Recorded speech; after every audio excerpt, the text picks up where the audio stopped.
This is for the center bearing. Obviously I spent no time and didn't measure much, but it'll hold the center bearing. I got a different drive shaft today. Got one off a 2500 I don't even think you've gone over the whole drive shaft plan at all. Yeah, I guess I could pull that piece out real quick.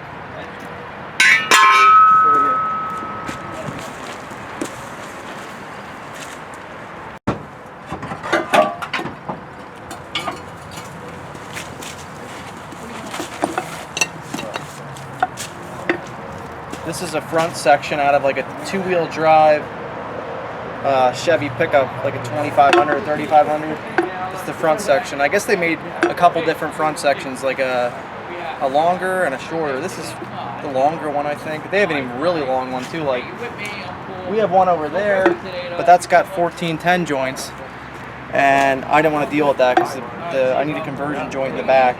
So this is 1350 everything. It's what I prefer to use. I don't want to mess with 1410 stuff. So we just got to cut the rear section down, which I have that's like probably 40-50 inches long. So we're gonna cut that tomorrow, I guess. Yeah.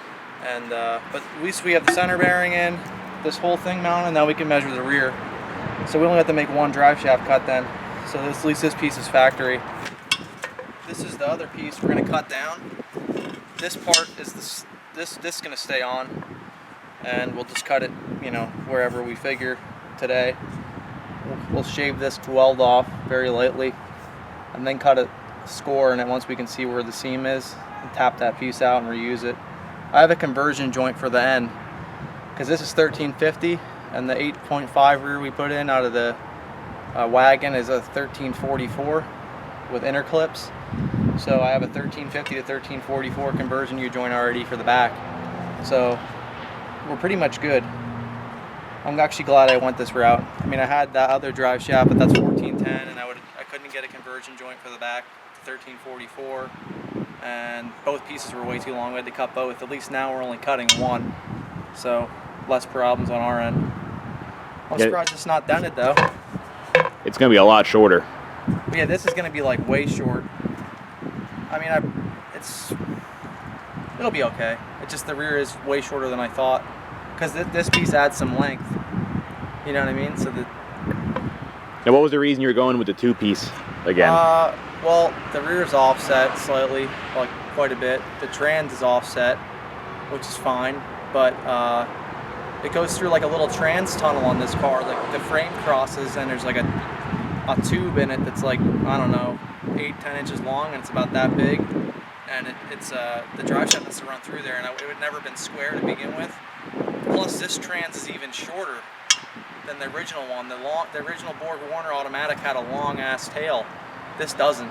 So the drive shaft would have been even longer than stock, and the longer the drive shaft, the more problems you have, unless you go with a huge tube. And like I said, we wouldn't be able to clear it anyway, because it goes through that smaller tunnel. So two pieces is the way to go. And I've had good luck with them, so especially steel two-piece, be fine. This is, I think, 3.25 to 3-inch reducer. I gutted the throttle blade in there. I just drilled I took the torque screws out of the shaft and pulled the blade out, just pulled it right out. Left the shaft in there though. Got the throttle body on here with the adapter plate. Had my buddy Andy weld this on here for me. I just cut an adapter plate out of aluminum. I think it's Explorer throttle body, and it's on this side of the intercooler. Yeah, the factory Trailblazer one's just on there now as like a coupling. Yep, exactly. This will go in here then. This is like a Vibrant 90. Added that on there. Figure it's next to the turbine. I'll use this silicone up here. Hopefully this all fits, because I mocked it up, and things always change after you weld them a little bit, Yeah,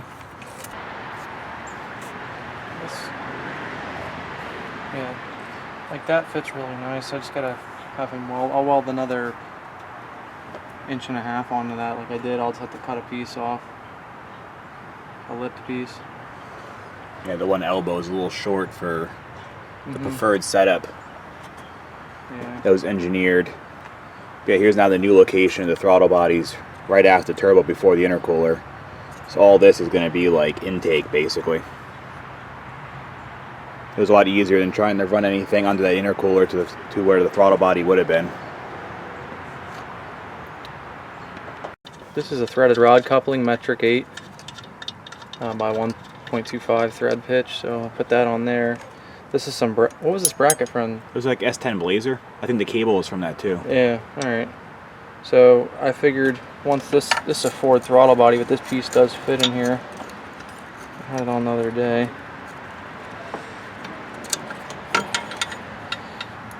I think that's pretty tight here.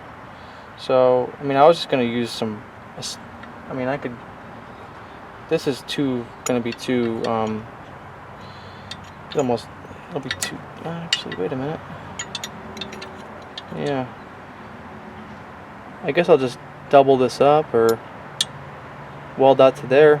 Yeah. I'll just weld that to there. About to see if the pedal goes full throttle or not.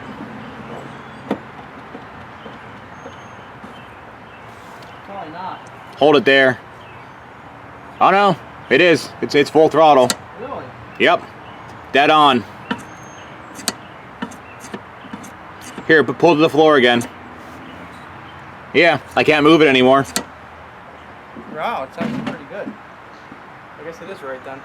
I got that throttle. You know how these throttle bodies get grungy? Mm-hmm. You gotta clean them out. Well, it's hitting the stop. It's going right up to there. Okay, that's good. Gas pedal setup actually works pretty good. It's got to build a brace yet. Yeah, it needs another brace in the bottom to this bolt. Just going to use some of the pieces he cut off of it. And it needs this elbow lengthened a little bit. It's like 1/2 inch short. Other than that, the whole intake setup is done.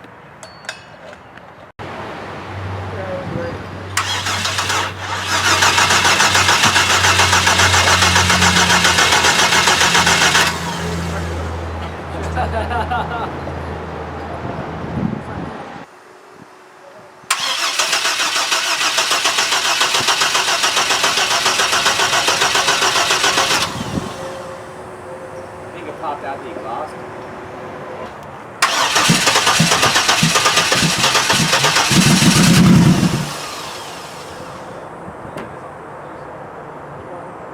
Yeah, but the timing's close then. It's probably firing into the exhaust slightly. I think it needs to be more advanced. Wire stripper.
good back here.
I think the wideband controller is bad, so I'm gonna have another one.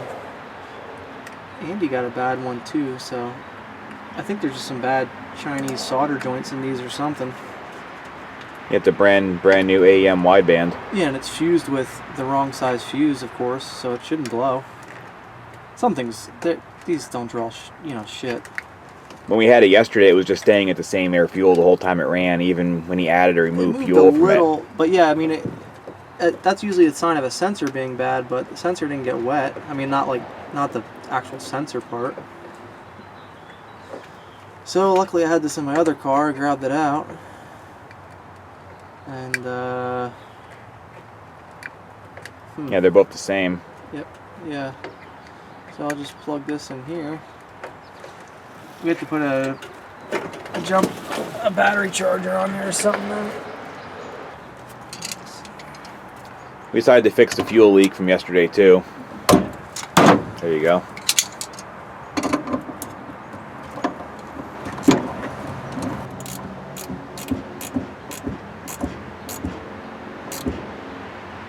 I guess we let that dry for 5 minutes.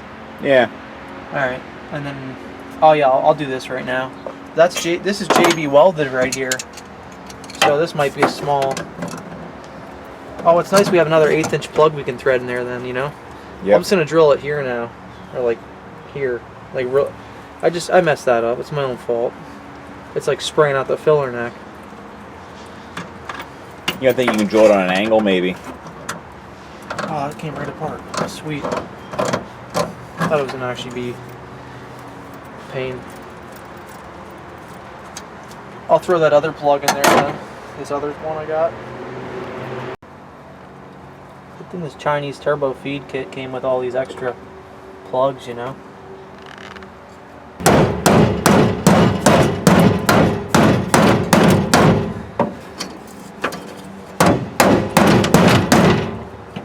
know if it's better or worse. Maybe it's better.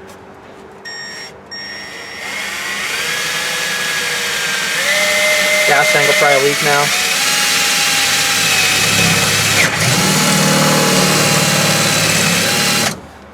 It's like 2 layers.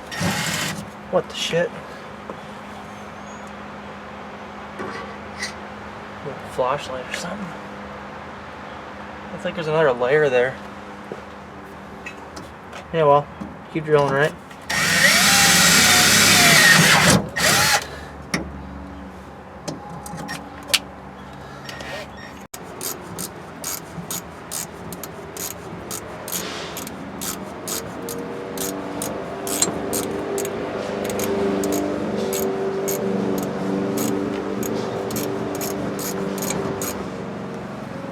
The fuel return is rerouted a little farther down now, and now it's actually like where the filler neck actually like starts going down into the tank. So hopefully it won't be blowing it out of the gas cap anymore.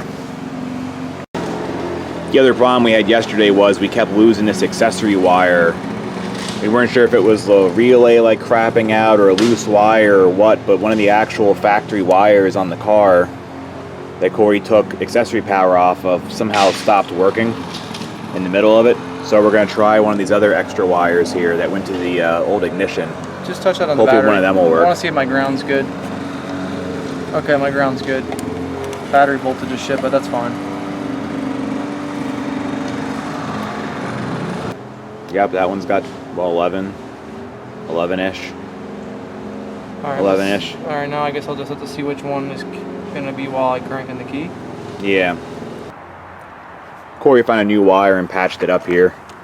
Here's the old one, discarded. Here's the new one. The pink wire was actually the winner. It got like 9 volts when cranking and stuff, so it's good enough to trigger the relay. Because this relay turns, yeah, it turns the whole fuse panel on, so this turns on the computer and everything, and then this one's the one for the fuel pump. So this one triggers this triggers this. This is fuel pump number 2 under boost. Yeah, 2 pounds of boost. This relay kicks on. Yeah, this kicks on the second fuel pump, like 2 or 3 pounds. So because this one wasn't turning on, like nothing else was turning on in the whole system. Yeah, and it was like it would come on like every 10th key turn, and then it went away totally. So yeah, it must have been like below 5 volts. You know what I mean? Yeah. So hopefully. And that wasn't even while cranking. It was just like key on, it was losing. Yeah, but when I don't know, I know I have a voltmeter yesterday, but when I put the Tesla light on it, it was like one of those like old Edison light bulbs or whatever. Like it wasn't really lighting up the Tesla light at all. So something weird was going on with that wire. So hopefully that's fixed now. Try to get a lid off.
That's the exhaust pipe. It's a little lean right here, but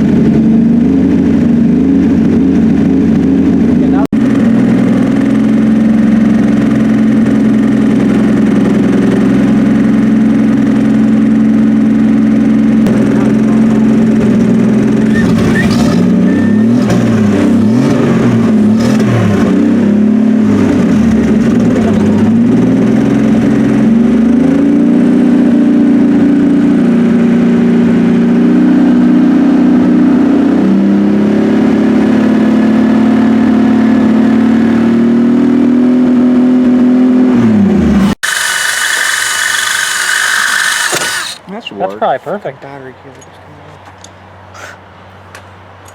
Corey's drilling a hole in the throttle body to make it idle higher. Yeah, this set screw's stripped. It's like it'll snap. So. And there's no idle air control. No. You want to get the metal out of there? What metal?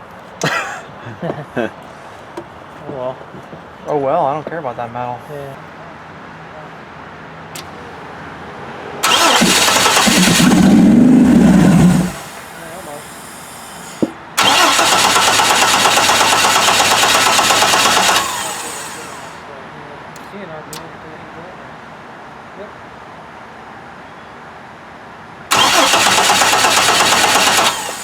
it does that. It's like you got a bad wire or something. Having an issue where now that it's warm, it doesn't want to start. It did this yesterday too, and we thought it had to do with that wiring, but it's like another issue. But it looks like maybe giving it more fuel might fix it. They're attempting that now. It just cranks and no starts. Doesn't even like pop or sputter or anything. It's like it has no fuel at all or no spark at all. So here's more fuel.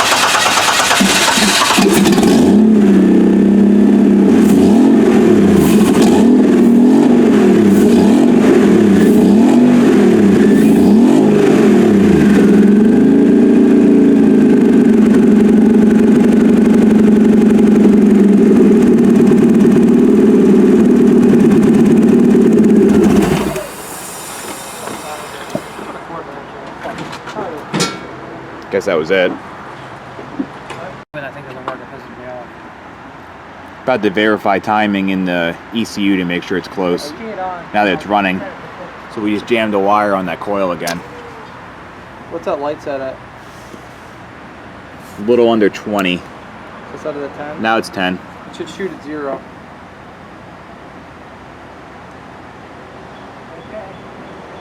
It should start on its own now.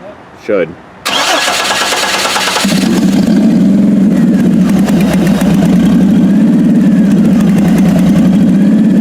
Oh, it's close.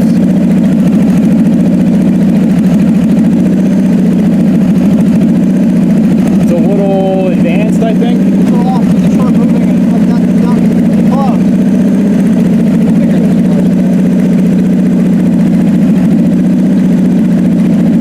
That's the right way he's going. Keep going that way. Keep going. There. That's good.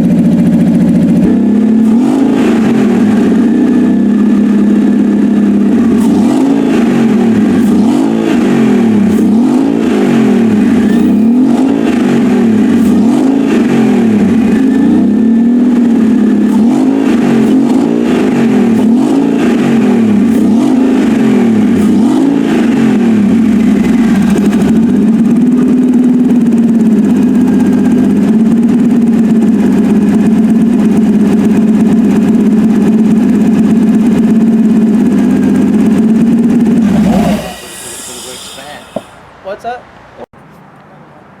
Trying to cure the boot sucking shut issue without going to another hard elbow. What do you think if I just shove this?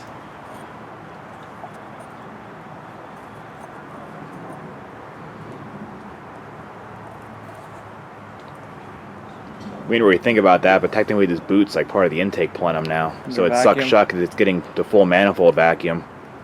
I don't think it's gonna go anywhere. No. Let me get the...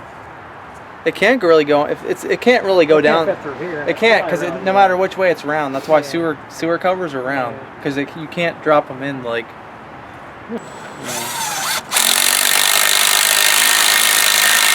I got spares. When you start See all seeing the shavings pop off? That's usually when you know when they're tight. It's pretty cool. It's pretty good now. Oh yeah, that ain't gonna suck shut anymore. Yeah. This cold start's perfect.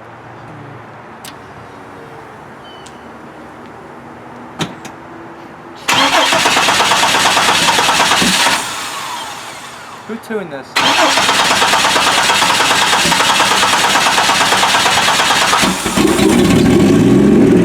Not as bad though.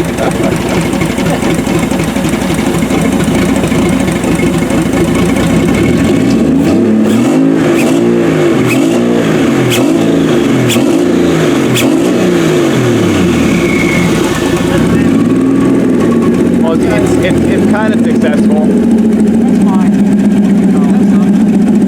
That's fine.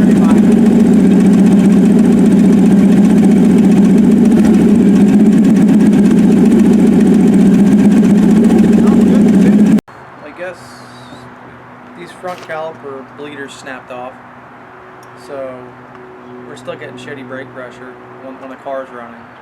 But yeah, that's because you always think you have good brakes till you start it, you know, and you bleed them, and then you start the car and you have vacuum and the pedal goes to the floor. So I still think we have air in the system or something. So because we tried cracking the line on the calipers, just cheating that way, but I don't know. Plus, we did extend the push rod for the brakes because I had that a little too short when I cut the original one because we changed the master on this car. But I think that's not the issue anymore. I think that's perfect. Feels like it has the right amount of pressure. It's just crappy with the vacuum. And finish the exhaust, but we don't have to do that right away to drive it. I gotta order a new wideband. I have one from my other car right now in there, but that's not a big deal. But yeah, I think once the brakes work, like, we can drive it. Like, so that's gonna be the next video, I think. Everything else seemed to. We're gonna put E85 in it next video because I only have like 2 gallons of probably pump gas left in there. We're just gonna go right to E85. The flex sensor's working. All my wiring's working now. Like I had no. I think the VVT solenoid's junk. I don't think that was like I think that's probably bad. But we're not gonna probably worry about that. But it is trying to turn it on at 3500. I think we set it for. If that's we're just powering it or we're grounding it at 3500. It's constantly power with the key on. But yeah, I mean I think we're pretty good now.